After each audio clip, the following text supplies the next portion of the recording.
ఒక మనిషిని రాత్రి 9 గంటల నుంచి మాలపల్లె మీద రాళ్లు దాడి చేసి రాళ్ల దాడిలో 11 గంటలకు రాత్రి హాస్పిటల్లో మరియమ్మ అనే ఒక అక్క చనిపోతే 11 గంటలకు ఒక మనిషి చనిపోతే ఇప్పుడు 8 గంటలు అవుతుంది, ఇంతవరకు ఎఫ్ఐఆర్ చేయలేదంటే అసలు ఈ ప్రభుత్వంలో ఈ పోలీస్ యంత్రాంగం ఏం చేస్తుంది? అసలు ఈ గుంటూరు జిల్లాలో ఈ సమస్య, ఈ వెలగపూడిలో సమస్య గత 3 రోజులుగా రాష్ట్ర హోంమంత్రి సమక్షంలో ఉంది, కలెక్టర్ ఎస్పీ నోటీసులో ఉంది, పోలీస్ పికెటింగ్ ఉంది, సిఐ ఉండగానే రాళ్లదాడి జరిగింది, మనిషి చనిపోయింది.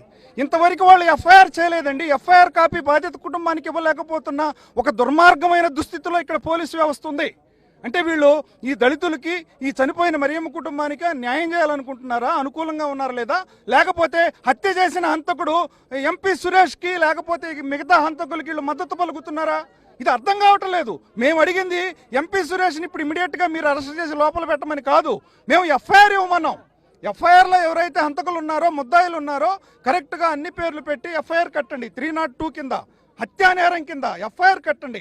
ఎఫ్ఐఆర్ బాధిత కుటుంబానికి ఏమని అడుగుతున్నాం, అంతకుమించి మేము ఇప్పుడేం అడగట్లేదు. కాబట్టి వెంటనే ఇప్పటికైనా వాళ్ళు మేల్కొనాలి.